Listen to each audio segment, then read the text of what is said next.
नमस्कार, ज्योतिषी चैनल पे आपका स्वागत है। मैं राम कृपाल देवग आज से ज्योतिष में कैरियर कैसे देखें इसके बारे में डिटेल बताऊंगा। शुरुआत 9 ग्रह से शुरू करते हैं कि 9 ग्रह में कौन सा ग्रह यदि दशम भाव पे हो तो उसका क्या प्रभाव होता है।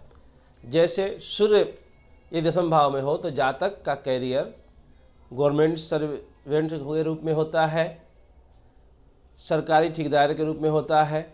यदि वो व्यवसाय करता है तो गेहूं का, गुड़ का, तांबा का व्यवसाय में सफलता मिलता है।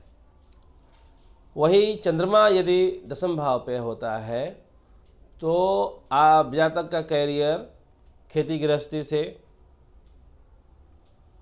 पानी के व्यवसाय से, जैसे आजकल सरकार का नल जल योजना चल रहा है उसमें काम करके, उसके अलावा समुद्री व्यवसाय से, समुद्र के आसपास व्यवसाय करने से, मोती के व्यवसाय से, चांदी के व्यवसाय से भाग्योदय होता है, करियर बनता है, धन उससे आता है।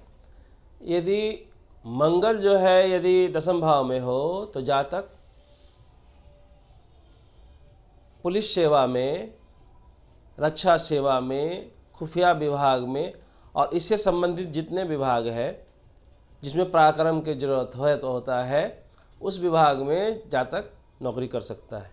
यदि वो व्यवसाय करता है तो रेस्टोरेंट, होटल में जो भट्टी जलता है उसके व्यवसाय से उनको लाभ होगा।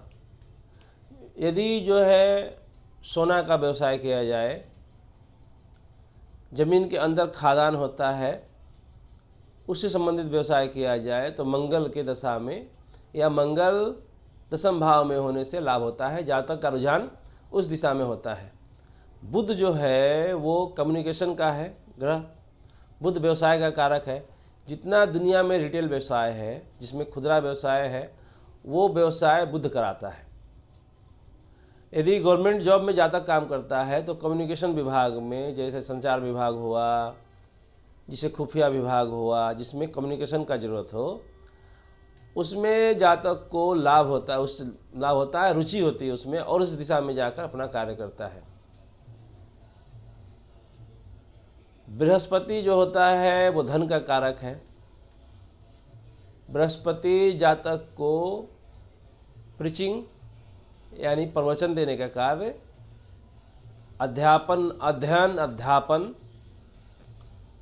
टीचिंग और जो है धन का काम, जो सरकार गवर्नमेंट से सर्विस का जितना रेवेन्यू सरकार है, income tax, sale tax, railway का विभाग, जहाँ से सरकार का रेवेन्यू आता है उससे संबंधित काम होता है।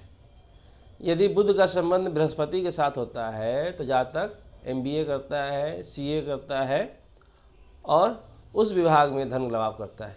यदि कोई व्यवसाय करता है तो सोना का व्यवसाय, गल्ला का व्यवसाय, उसके अलावा जो है सूद ब्याज के काम पे से धन कमाता है। इसके बाद ग्रह आता है शुक्र।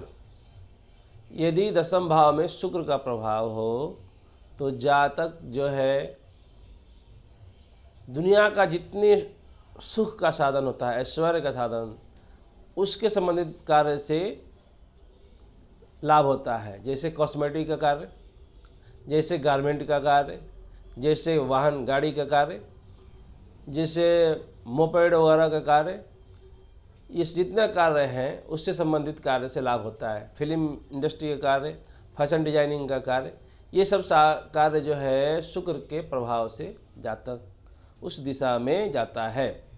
शनि जो है, शनि ग्रह, शनि जो है सेवक है, सरकारी सेवक है। यदि शनि मजबूत है, उच्च का है, मूल त्रिकोण राशि में है तो जातक को सरकारी नौकर बनाता है। यदि शनि जो है और बढ़िया स्थिति में हो तो जातक कारखाना चलाता है, लोहा का कारखाना, बड़े बड़े फैक्ट्री, हार्डवेयर संबंधी जितना कार्य है सभी शनि से संबंधित है। यदि शनि कमज़ोर है तो जातक काम, दुकान करना है तो जूता का दुकान करता है, बर्तन का दुकान करता है, लोहे संबंधी जितना कार्य है उससे कम करता है, कोयला संबंधित कार्य है उससे बिजनेस में लाभ होता है। ये शनि का संबंध शुक्र से हो जाता है, राहु के साथ हो जाता है, तो जातक पेट्रोलियम संबंधित पेट्रोल पंप खोल के करता है। उसके बाद राहु है। राहु ग्रह जो है वो टेक्निकल ग्रह है। दुनिया में जितना संचार का साधन है, जितना कम्युनिकेशन का साधन है, उससे संबंधित राहु का कार्य होता है। जैसे अंतरिक्ष यान बनाना, हवाई जहाज़ बनाना, इलेक्ट्रॉनिक गैजेट बनाना, ये राहु का है। दुनिया का जितना ही गुण बुद्धि का काम है, जितना ही अत्यधिक बुद्धि का काम जिसमें होता है, उससे संबंधित राहु का है। जैसे राजनीति करना और राजनीति में सफलता प्राप्त करना। केतु है, 9वां ग्रह जो है वो केतु है। केतु ग्रह जो है वो छोटे छोटे इलेक्ट्रॉनिक सामान बनाते हैं, छोटे कार्य करते हैं। शरीर में जितना अधिक मेहनत हो, जितना मेहनत का काम में हो, उसमें केतु का प्रभाव होता है। ये हम आपको 9 ग्रह का बताए हैं। ये धीरे धीरे धीरे धीरे आपको अगला एपिसोड में मैं आपको बताऊंगा कि कौन सा ग्रह किस ग्रह में किस रूप में उसका प्रभाव हो रहा है। उसका बाकायदा उसका कुंडली देकर स्पष्ट रूप से समझाने की कोशिश करूंगा।